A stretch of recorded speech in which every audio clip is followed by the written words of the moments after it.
తరచుగా శానిటైజర్ వాడండి, చేతులు శుభ్రపరచుకోండి, ఇంట్లోనే ఉండండి, పిల్లలతో గడపండి. లాక్డౌన్ పాటిద్దాం, ఇంటికే పరిమితం అవుదాం. ముఖ్యమంత్రి ఆదేశాలు పాటిద్దాం, కరోనాను తరిమి కొడదాం.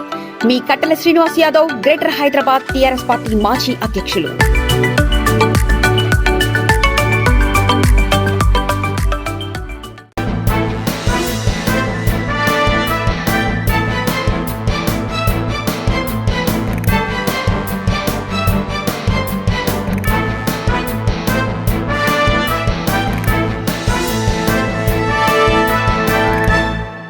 నమస్తే, వెల్కమ్ టు V3 న్యూస్. లక్ష్యం సమాజహితం. నేను మానస. ముందుగా హెడ్లైన్స్. సకాలంలో డిఎడ్ కాలువ మరమ్మతులు పూర్తి చేయాలన్న వ్యవసాయ శాఖ మంత్రి. బైక్ పై ప్రయాణించి కాలువ గట్టును పరిశీలించిన మంత్రి నిరంజన్ రెడ్డి. రైతులు ఇబ్బంది పడకుండా ధాన్యం కొనుగోలు చేయాలి. చిమిర్యాల ధాన్యం కొనుగోలు కేంద్రాన్ని సందర్శించిన టీపీసీసీ అధ్యక్షుడు ఉత్తమ్. లాక్డౌన్ నేపథ్యంలో పోలీసుల, వాహనదారుల ఆకలి తీరుస్తున్న V3 news. V3 news channel Vysya Vikasa Vedika ఆధ్వర్యంలో పంతంగి టోల్గేట్ వద్ద భోజన పంపిణీ.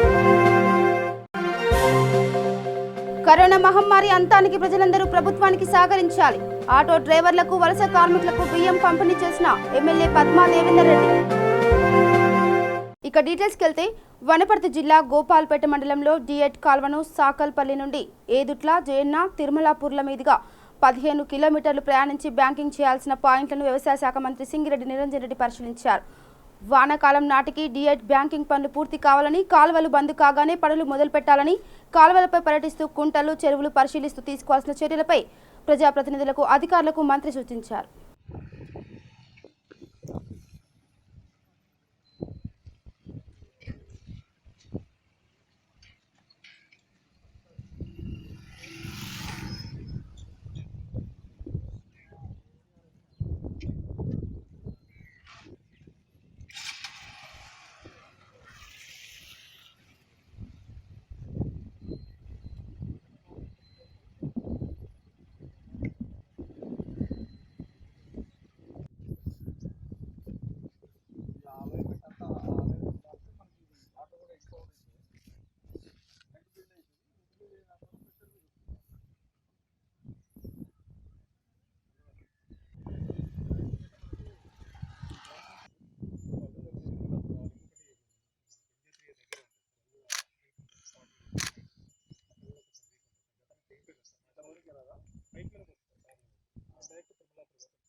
రైతులకు ఎటువంటి ఇబ్బంది లేకుండా ధాన్యం కొనుగోలు చేయాలని అధికారులను టీపీసీసీ అధ్యక్షుడు ఉత్తమ్ కుమార్ రెడ్డి ఆదేశించారు.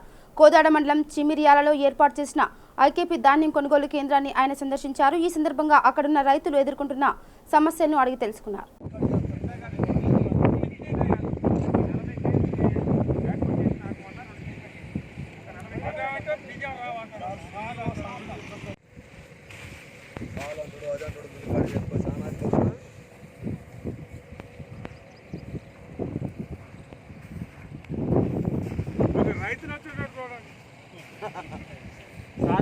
సమస్యలు ఏమైనా ఉంటే చెప్పండి సార్, చెప్పండి ఏం సమస్యలు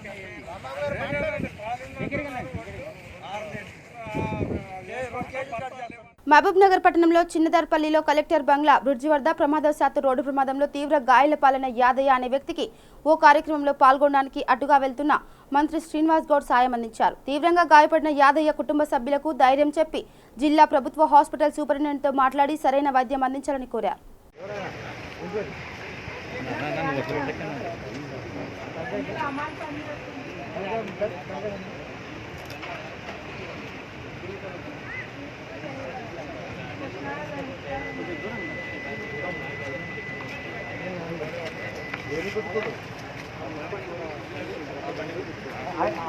దూరం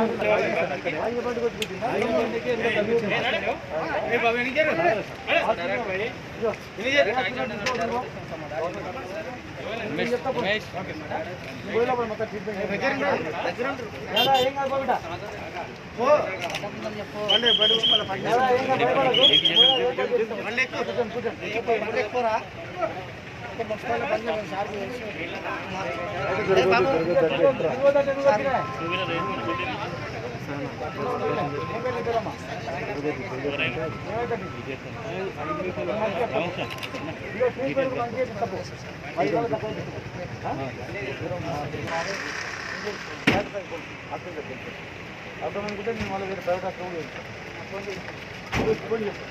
బాబు చూపండి ఫోన్ చేయండి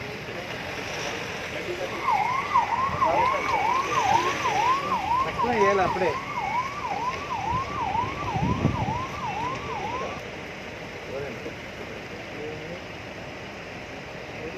చూపండి గారు ట్రైన్ దగ్గర చిన్న యాక్సిడెంట్ అయింది ఇక్కడ మన కలెక్టర్ బంగ్లా దగ్గర ఫ్లైఓవర్ దగ్గర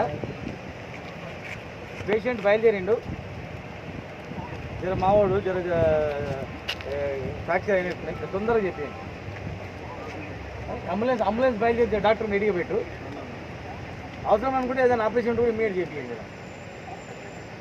సార్ చూసి నాకు మళ్ళీ ఏ సంగతి చెప్పు నాకు V3 news channel Vysya Vikasa Vedika ఆధ్వర్యంలో Kacham foundation chairman doctor Kacham Satyanarayana Gupta ఆదేశాల మేరకు నేషనల్ హైవే 65లో చోటుపల్ పంతంగి టోల్గేట్ నుంచి నల్గొండపట్నం వరకు ఉన్న పోలీస్ సిబ్బందికి అలాగే హైవేల మీద వెళ్తున్న లారీ డ్రైవర్లకు సేఫ్ హోమ్లో ఉన్న వారికి భోజనాలు పంపిణీ చేశారు. ఈ కార్యక్రమంలో V3 news channel director Kasam Sai, Hemanth, Mukesh, Madhu, Santosh, Naveen, Nishanth పాల్గొనగా పోలీస్ సిబ్బంది V3 న్యూస్ యాజమాన్యానికి ప్రత్యేక ధన్యవాదాలు తెలిపారు.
ఇక్కడ ఏదైతే లాక్డౌన్లో పొడిగించిన కార్యక్రమంలో భాగంగా 14 నుంచి మళ్ళీ కేంద్ర ప్రభుత్వము May 3 వరకు లాక్డౌన్ పొడిగించినారు.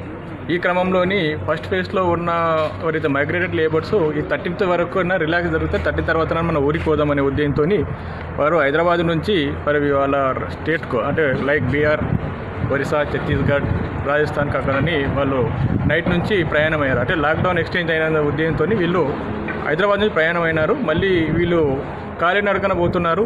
మళ్ళీ అక్కడ పోయి బార్డర్లో అక్కడ పోయి ఇబ్బంది పడతారన్న ఉద్దేశంతో మేమేం చేస్తున్నామంటే మన చిట్యాల పరిధిలోని చెక్ పోస్ట్ పెట్టేపల్లి చెక్ పోస్ట్ పెట్టినాము. కాలినడకన వచ్చిన వాళ్ళని ఆ నైట్ నుంచే ఇక్కడ పక్కన ఉన్న మన ఈ షెల్టర్ రూమ్కు తరలించడం జరిగింది. ఇక్కడ సుమారుగా రాత్రి నుంచి ఇప్పటి వరకు 34 మంది వివిధ రాష్ట్రాలకు సంబంధించిన మైగ్రేటెడ్ లేబర్స్ ఇక్కడికి తీసుకురావడం జరిగినది. వాళ్ళకి ఇక్కడ ఎలాంటి ఇబ్బంది లేకుండా పొద్దున బ్రేక్ఫాస్ట్, ఆఫ్టర్నూన్ భోజనము, నైట్ డిన్నర్ కూడా ఏర్పాటు జరగడం జరుగుతుంది. ఇక్కడ అన్ని వాళ్ళకు ఇంట్లో ఉన్న సౌకర్యాలు కల్పిస్తున్నాము. ఎందుకంటే వీళ్ళు అంత దూరం నడుచుకుంటూ పోతున్నారు. తర్వాత వాళ్ళకు ఎక్కడ భోజనాలు కూడా ఉండే హోటల్స్ కూడా ఏమి ప్రొవైడ్ లేవు. కాబట్టి మా ఆఫీసర్లు ఎస్పీ గారి ఆదేశం ప్రకారం నైట్ నుంచి మేము షెల్టర్ రూమ్ ఏర్పాటు చేసి ఇక్కడ వారికి భోజన వసతులు అన్ని సౌకర్యాలు కల్పిస్తున్నాం. కరోనా మహమ్మారి అంతానికి అందరూ కలిసి ప్రభుత్వానికి సహకరించాలని, ప్రజలు ఇళ్లలో నుండి బయటకు రావద్దని, ప్రభుత్వ నిబంధనలు పాటించాలని ఎమ్మెల్యే పద్మా దేవేందర్ రెడ్డి కోరారు. మెదక్ జిల్లా కేంద్రంలో సమీకృత కలెక్టరేట్ కార్యాలయంలో ఆటో డ్రైవర్లకు వలస కార్మికులకు బియ్యం నిత్యావసర సరుకులను రైస్ మిల్లర్లు అసోసియేషన్ ఆధ్వర్యంలో ఎమ్మెల్యే పద్మా దేవేందర్ రెడ్డి కలెక్టర్ ధర్మారెడ్డిలు పంపిణీ చేశారు. ఈ సందర్భంగా ఎమ్మెల్యే మాట్లాడుతూ మాస్కులు లేకుండా వస్తే జరిమానాలు విధిస్తామని హెచ్చరించారు. ప్రపంచం మొత్తం కరోనా కేసులు ఎక్కువగా అవుతున్నాయని ప్రతి ఒక్కరూ స్వీయ నియంత్రణ సోషల్ డిస్టెన్స్ పాటించాలని ఆమె కోరారు. ఈ కార్యక్రమంలో జిల్లా అడిషనల్ కలెక్టర్, జిల్లా జడ్పీ వైస్ చైర్మన్ లావణ్యారెడ్డి, ఇస్కో డైరెక్టర్ టీఆర్ఎస్ నాయకులు దేవేందర్ రెడ్డి, మున్సిపల్ చైర్మన్ చంద్రపాల్, పలువురు అధికారులు, ప్రజాప్రతినిధులు పాల్గొన్నారు. వేసుకోవడం కంపల్సరీ, లేకపోతే ఫైన్ పడుతుంది. వెహికల్స్ మీద బయటకు రావద్దు, ముఖ్యంగా బయటకు రావద్దు, ఇళ్లలో ఉండడమే అవసరం. దానికోసమే మరి మెదక్ పట్టణంలో మనకు ఆటో వాళ్ళకి చాలా ఇబ్బంది ఉంది. వాళ్ళకి ఆటోలు నడుస్తలేవు కాబట్టి మరి ఆటోలు నడవని సందర్భంలో వాళ్ళ కుటుంబాన్ని సాదుకోవడం ఇబ్బంది అవుతారు ఉద్దేశం కొద్దీ ఒక 1000 రూపాయల సరుకులను అంటే ఈ 15 రోజులకు సరిపోని సరుకులను మనము ప్యాక్ చేయించి పెట్టడం జరిగింది. అది ఆటో డ్రైవర్లకి వాళ్ళు ఇవ్వాలని చెప్పేసి కలెక్టర్ గారు, నేను, మన చంద్రపాల్ గారు డిసైడ్ చేసుకోవడం జరిగింది. అందుకోసం మీకు కాకపోతే మా దగ్గర ఐడెంటిఫై ఏంటంటే 50 పేర్లు అనుకున్నాము. మా దగ్గర ఉన్న లిస్టు ఆటో యూనియన్ ద్వారా వచ్చిన లిస్టు 65 అయినాయి. ఆ 65కి ఇది వాళ్ళ ప్యాక్ చేయించి ఇచ్చిన కలెక్టర్ గారు. మనము ఇంకా కొన్ని ఎక్స్ట్రా కూడా కావాలని అడుగుతున్నారు. అవి నేను చంద్రపాల్ గారికి వాళ్ళు జెన్యూన్ అయితే, వాళ్ళు నిజంగా టౌన్లో ఉండి ఆటో నడిపించుకునే జెన్యూన్ అయితే వాళ్ళకు కూడా ఇస్తాం. తొందరపడకండి, ఇక్కడ కంగారు లేదు. అందరికి కూడా కలెక్టర్ గారు, నేను 3rd అంటే ఆల్మోస్ట్ మళ్ళీ 15 రోజులు మనం పెంచుకోవడం జరిగింది. మన ప్రధానమంత్రి గారు 3rd మే వరకు కూడా పెంచుకోవడం జరిగింది. ఎందుకంటే ఇంకా కేసెస్ వస్తూ ఉన్నాయి. ఒక్క కేసు మిగిలిపోయినా కానీ మళ్ళీ మిగతా వాళ్ళందరికీ అనుకునే అవకాశం ఉంటుంది. కాబట్టి మరి ప్రపంచవ్యాప్తంగా అది చాలా అట్టుడికి పోతూ ఉన్నాయి ప్రపంచ దేశాలన్నింటి కూడా, అగ్రదేశాలు కూడా. మరి భారతదేశం కూడా అటువంటి బాధ నుండి విముక్తి చేయాలని, ముఖ్యంగా తెలంగాణ రాష్ట్రంలో మరి మనకు ఎవరికి నష్టం జరగకూడదు. బతుకుంటే బలసాగు తినచ్చు. మరి బతుకుండడమే ఇంపార్టెంటు. తర్వాత కష్టపడి సంపాదించుకొని మన పిల్లలను ఆదుకోవచ్చు, అందరినీ కాపాడుకోవాలనే ఉద్దేశం కొద్ది మన ముఖ్యమంత్రి గారు మళ్ళీ లాక్డౌన్ ఎక్స్టెన్షన్ చేయడం జరిగింది. మరి దాంట్లో భాగంగానే మనం ఏం లేదు, దయచేసి మీకు అందరికీ చెప్పేది అంటే సోషల్ డిస్టెన్స్ మెయింటైన్ చేయండి, దూరంగా ఉండాలి. ముక్కుకు కంపల్సరీ మాస్క్ కంపల్సరీ వేసుకోవాలి. తప్పనిసరిగా బయటకు వస్తే మాస్క్ వేసుకోవాలి. ఇది చిన్న విషయంగా తీసుకోవద్దు. చేతులను శుభ్రంగా కడుక్కోవాలి. ముఖ్యంగా దీంట్లో మరి అధికారులు కానీ, పోలీస్ సిబ్బంది కానీ, అదే పారిశుద్ధ కార్మికులు, డాక్టర్లు, నర్సులు, వైద్య సిబ్బంది చాలా బాగా పనిచేస్తున్నారు. వాళ్ళందరికీ సహకరించాలి, పోలీసు వాళ్ళకి సహకరించాలి. నేను ఇప్పుడు వచ్చేటప్పుడు చూసుకుంటూ వచ్చిన, ఈరోజు పెన్షన్స్ ఇస్తున్నారు, డబ్బులు వేస్తున్నారు బ్యాంకులు అని చెప్పి తెచ్చుకోవడం కోసం ఒక్క దగ్గరనే గుంపు కూడా ఉంటున్నారు. ఏం లాభం? మనం సాయం చేయాలనుకున్నది, గవర్నమెంట్ సాయం చేయాలనుకున్నది, పేదోళ్ళకి సాయం చేస్తున్నామని సాయం చేస్తే ఆ సాయం స్వీకరించేటప్పుడు కూడా డిస్టెన్స్ మెయింటైన్ చేయకపోతే ఇంత వేసి కూడా వృధా అవుతుంది. మహబూబ్ నగర్ జిల్లా కేంద్రంలో sovereign foundation director doctor Boga Kodandapani ఆధ్వర్యంలో ఆర్ఎన్బి గెస్ట్ హౌస్లో జర్నలిస్టులకు ఉచిత బియ్యం పంపిణీ చేయడం జరిగింది. ముఖ్య అతిథిగా మంత్రి డాక్టర్ శ్రీనివాస్ గౌడ్ హాజరయ్యారు. సావరిన్ ఫౌండేషన్ డైరెక్టర్ మాట్లాడుతూ సమాజ సేవ చేసే జర్నలిస్టులకు బియ్యం పంపిణీ చేయడం చాలా సంతోషంగా ఉందని ఆయన ఆనందం వ్యక్తం చేశారు. కాజీపేట్ రీజియన్ ఏసీపీ రవీంద్ర కుమార్ యాదవ్ ఆరేపల్లిలో పర్యటించారు. ఇక్కడ ఎస్బీఐ సర్వీస్ పాయింట్ దగ్గర వృద్ధులకు బిస్కెట్లు, ఓఆర్ఎస్ ప్యాకెట్లు అందించారు. ఏసీపీ రవీంద్ర కుమార్ మాట్లాడుతూ ప్రభుత్వ ఆదేశాల మేరకు ప్రజలు ఇంట్లో నుండి బయటకు రాకూడదని, సామాజిక దూరాన్ని పాటించాలన్నారు. ముఖ్యంగా 60 ఏళ్ల పైబడిన వృద్ధులకు మరియు చిన్నపిల్లలకు ఈ కరోనా వైరస్ ఎక్కువగా వ్యాపిస్తుందని ఆయన తెలిపారు.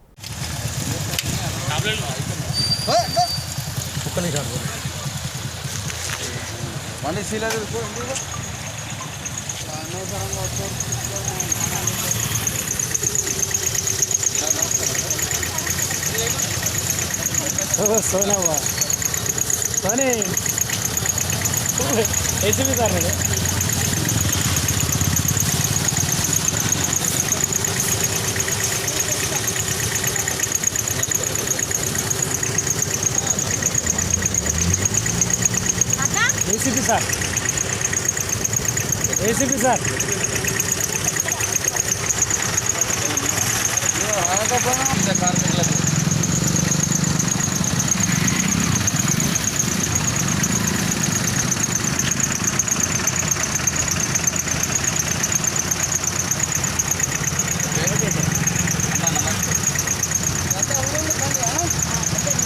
బండ్లు 334 బండ్లు సీజ్ చేసినాము. 5624 కేసులు పెట్టినాము. దాదాపు 22 లక్షల పైచలకు ఫైన్ ఇంపోజ్ చేసినాము. ఇప్పటికీ మద్యం సరఫరా జరుగుతుందని తెలుస్తున్నా సార్. నిన్న భారీ ఎత్తున మద్యాన్ని మడికొండలో పట్టుకోవడం జరిగింది. అది ఒరిజినల్ వాల్యూ వచ్చేసి 6,80,000 వరకు ఒరిజినల్ వాల్యూ ఉంటుంది. దాని మార్కెట్లో ఇప్పుడున్న రేటు ప్రకారంగా చూసుకుంటే అంటే దాదాపు 20 లక్షల పైచలకు ఉంటుంది. అంటే ఒక మధ్యాన్ని ట్రిపుల్ చేసి డబుల్ చేసి అమ్ముతున్నారు కనుక నిన్న భారీ ఎత్తున మడికొండలో పట్టుకోవడం జరిగింది. మొన్న మా అసన్పర్తిలో పట్టుకోవడం జరిగింది. కాజీపేటలో నిన్న పట్టుకున్నారు. అదేవిధంగా కమలాపూర్లో 2 చోట్ల కేసులు నమోదు చేయడం జరిగింది. ఆసిఫాబాద్ జిల్లా సిర్పూర్ నియోజకవర్గ మాజీ ఎమ్మెల్యే తెలంగాణ ఉద్యమ నేత స్వర్గీయ కావేటి సమ్మయ్య కుటుంబాన్ని ఆదిలాబాద్ ఎమ్మెల్సీ పురాణం సతీష్, ఆసిఫాబాద్ ఎమ్మెల్యే ఆత్రం సక్కు, జడ్పీ చైర్మన్ కోవా లక్ష్మి, ఆదిలాబాద్ మాజీ ఎంపీ గేడెం నాగేష్ పరామర్శించారు. కావేటి సమ్మయ్యతో తమకున్న స్నేహాన్ని వారు గుర్తు చేసుకున్నారు. మాజీ గౌరవ శాసనసభ్యులు కావేటి సమ్మయ్య గారు ఈ మధ్యనే స్వర్గస్థులైనారు. వారి ఆత్మకి శాంతి చేకూరాలని వారి కుటుంబ సభ్యులందరికీ కూడా భగవంతుడు మంచి మనోధైర్యాన్ని కలిగించాలని చెప్పేసి ప్రథమంగా కోరుతూ, ఒక మంచి మనిషిగా, నిష్కలం లేని మనిషిగా ఉన్నటువంటి సమ్మయ్య గారు విద్యార్థి దశ నుంచి కూడా వ్యాపార రంగంలో అడిగింది.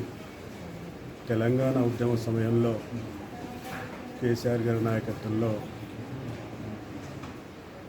తెలంగాణ రాష్ట్ర సమితిలో చేరడం, కాలంలోనే శాసనసభ్యునిగా గెలవడం, రాజీనామా చేసి కూడా మళ్ళీ గెలిచినటువంటి వ్యక్తి. సహచరులుగా ఆ రోజు 2009 నుంచి 2014 వరకు మేము శాసనసభ్యులుగా మేము కలిసి పనిచేసినటువంటి 5 సంవత్సరాలు కలిసి పనిచేసాం. 2014 ఎన్నికల్లో నేను పార్లమెంటు అభ్యర్థిగా, తను మరి శాసనసభ్యుల అభ్యర్థిగా కలిసి తెలంగాణ రాష్ట్ర సమితిలో పోటీ చేసుకోవడం. ఆ రోజు దురదృష్టవశాత్తు ఆయన మరి ఓడిపోవడం జరిగింది. ఒకటే, ఎప్పుడు కూడా నియోజకవర్గానికి సంబంధించినటువంటి అభివృద్ధి కార్యక్రమాల విషయంలో అటు ఆ రోజు ఉద్యమ సమయంలో కూడా ఎప్పటికప్పుడు ఆయన మంత్రుల వద్ద కావచ్చు, ముఖ్యమంత్రుల వద్ద కావచ్చు, ఎప్పటికప్పుడు విషయాల్ని దృష్టికి తీసుకొచ్చే అది. అదే మాదిరిగా నియోజకవర్గం ఉన్నటువంటి పేద వర్గాల వారికి అందరికీ కూడా మంచి అందుబాటులో ఉండి కార్యక్రమాలు చేసే ఉన్నటువంటి వ్యక్తి. జగిత్యాల జిల్లా కోడిమ్యాల మండలంలోని 6 గ్రామాలలో వరి ధాన్యం కొనుగోలు కేంద్రాలను చొప్పదండి ఎమ్మెల్యే సుంకె రవిశంకర్ ప్రారంభించారు. ఈ సందర్భంగా ఎమ్మెల్యే మాట్లాడుతూ, గతంలో వరి పంట చాలా తక్కువగా ఉండేదని, ఇప్పుడు దేశానికి అన్నం పెట్టే అన్నపూర్ణగా తెలంగాణ రాష్ట్రం మారిందన్నారు. గ్రామంలో ప్రారంభించిన కొనుగోలు కేంద్రాలను గ్రామ ప్రజలు సద్వినియోగం చేసుకోవాలని, కోవిడ్-19 దృష్ట్యా సామాజిక దూరం పాటిస్తూ కొనుగోలు చేయాలని సూచించారు. నియోజకవర్గం కొడిమ్యాల మండలంలో ఈరోజు 6 గ్రామాలలో వరి ధాన్యపు కొనుగోలు సెంటర్లను ప్రారంభించుకోవడం జరిగింది. చాలా రైతులందరూ కూడా చాలా ఆనందంగా ఉన్నారు. ఈ ప్రాంతం అంతా గతంలో వలసలు పోయి దుబాయ్, బొంబాయి, మస్కట్ పోయి బతికినటువంటి పరిస్థితి ఈ ప్రాంతం అంతా. ఈ ప్రాంతము ప్రతి సంవత్సరం ప్రతి పంటకి కరువు మండలంగా ప్రకటించేటువంటి మండలం కొడిమ్యాల మండలం. ఈ ప్రాంతం తాగడానికి కూడా కరువు ఉన్నటువంటి మండలం. అటువంటి మండలం చొప్పదండి నియోజకవర్గ వ్యాప్తంగా కూడా ఇదే పరిస్థితి ఉండే.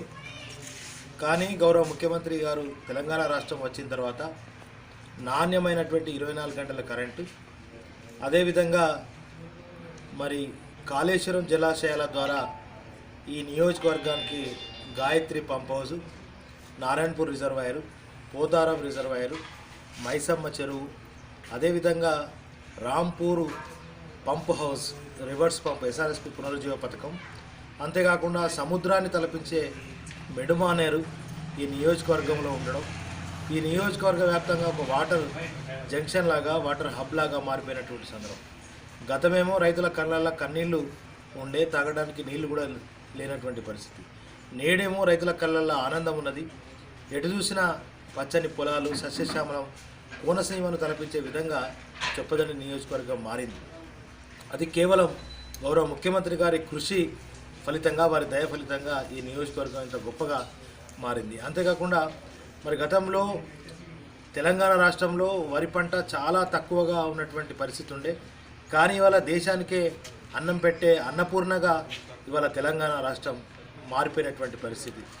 కేవలం అంటే ఒక ఉన్నతమైనటువంటి ప్రణాళిక. తెలంగాణ రాష్ట్రం వస్తే ఏం కోరుకున్నారు కేసీఆర్ గారు అంటే అప్పు లేని రైతుగా ఉండాలి, అదేవిధంగా రైతే రాజుగా మారాలి అని చెప్పి గౌరవ ముఖ్యమంత్రి గారు ఏదైతే ఆకాంక్షించారో ఆ ఆకాంక్షలకు, ఆశయాలకు అనుకూలంగా ఇవాళ రైతు బంధు పథకాన్ని కూడా తీసుకొచ్చి ఎరువులకు ఎలాంటి కొరత లేకుండా మరి పెట్టుబడి సాయం కింద సంవత్సరానికి 10,000 రూపాయలు అందిస్తున్నటువంటి ప్రభుత్వం. ఇది దేశంలో ఇంత గొప్పగా రైతుల కోసం ఆలోచించే ప్రభుత్వం ఎక్కడైనా ఉందంటే లేదనే చెప్పక తప్పదు. ఎందుకంటే ఇంత గొప్ప రైతు సంక్షేమం కోసం పనిచేస్తున్నటువంటి ముఖ్యమంత్రి కానీ, ఇంత గొప్ప ఆలోచన ఉన్నటువంటి ముఖ్యమంత్రి కానీ, ప్రధానమంత్రి కూడా లేరు. కేవలం మరి రైతు బాగుంటేనే రాష్ట్రం బాగుంటుంది అనే ఆ కోరిక ఉన్నందునే ఇవాళ మనం దేశానికి అన్నం పెట్టే అన్నపూర్ణగా మారిపోయినటువంటి పరిస్థితి వచ్చింది. ఇంకా రానున్న 2-3 సంవత్సరాలలో నిజంగానే గౌరవ ముఖ్యమంత్రి గారు కోరుకున్నట్టు 1 కోటి ఎకరాల మాగానిగా మరి ఈ రాష్ట్రం మారబోతుంది. దానిలో చొప్పదండి నియోజకవర్గం ఒక వాటర్ హబ్లాగా ఉండడం అనేది మా నియోజకవర్గం మరి చేసుకున్న పుణ్యంగా భావిస్తా ఉన్నాం. కర్నూలు పట్టణంలో agri in food dealers association వారు కోవిడ్-19 నిర్మూలనకు తమ వంతు సామాజిక బాధ్యతగా జిల్లా కలెక్టర్ వీరపాండ్యన్కు ₹1,00,000 చెక్కును అందజేశారు.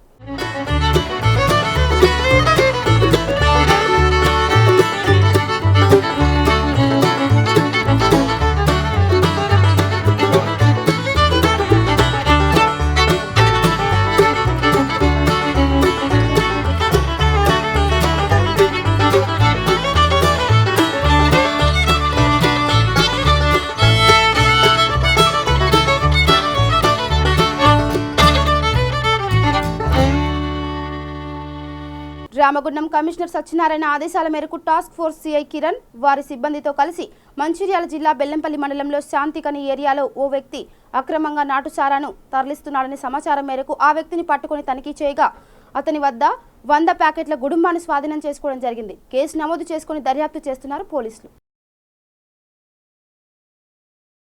మంచిర్యాల పోలీస్ స్టేషన్ పరిధిలో కాలేజ్ రోడ్లో శ్రీ సాయిరాం బాయ్స్ హాస్టల్లో పేకాట ఆడుతున్నారన్న సమాచారం మేరకు పేకాట స్థావరంపై దాడి చేసి 7 పేకాట రాయులను పట్టుకుని వారి వద్ద నుండి 37,000 రూపాయల నగదు, 7 మొబైల్ ఫోన్లు స్వాధీనం చేసుకుని తదుపరి విచారణ చేస్తున్నారు మంచిర్యాల పోలీసులు. లాక్డౌన్ మే 3 వరకు పొడిగించడంతో భద్రాద్రి కొత్తగూడెం జిల్లా జూలూరుపాడు మండలం గుండెపూడి గ్రామం నుండి మహారాష్ట్రకు చెందిన సుమారు 150 మంది వలస కూలీలు కాలినడకన తమ స్వగ్రామాలకు బయలుదేరారు. విషయం తెలుసుకున్న మండల రెవెన్యూ పోలీసు యంత్రాంగం వారిని జిల్లా సరిహద్దు వినోబా నగర్ వద్ద అడ్డగించగా ఆగ్రహం వ్యక్తం చేసిన వలస కూలీలు రోడ్డుపై బైఠాయించి నిరసన వ్యక్తం చేశారు. ఓఎస్డీ రమణారెడ్డి వారికి నచ్చచెప్పి పునరావాస కేంద్రాలకు తరలించారు.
ఇక బులెటిన్ ముగించే ముందు హెడ్లైన్స్ మరోసారి.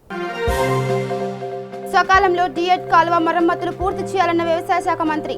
బైక్ పై ప్రయాణించి కాలువ గట్టును పరిశీలించిన మంత్రి నిరంజన్ రెడ్డి. రైతులు ఇబ్బంది పడకుండా ధాన్యం కొనుగోలు చేయాలి. చిమిర్యాల ధాన్యం కొనుగోలు కేంద్రాన్ని సందర్శించిన టీపీసీసీ అధ్యక్షుడు ఉత్తమ్. లాక్డౌన్ నేపథ్యంలో పోలీసుల వాహనదారుల ఆకలి తీరుస్తున్న V3 news. V3 news channel Vysya Vikasa Vedika ఆధ్వర్యంలో పంతంగి టోల్గేట్ వద్ద భోజన పంపిణీ. కరోనా మహమ్మారి అంతానికి ప్రజలందరూ ప్రభుత్వానికి సహకరించాలి. ఆటో డ్రైవర్లకు వలస కార్మికులకు బియ్యం పంపిణీ చేసిన ఎమ్మెల్యే పద్మా దేవేందర్ రెడ్డి. ఇవి బులెటిన్ అప్డేట్స్. చూస్తూనే ఉండండి V3 న్యూస్. లక్ష్యం సమాజహితం. నమస్కారం.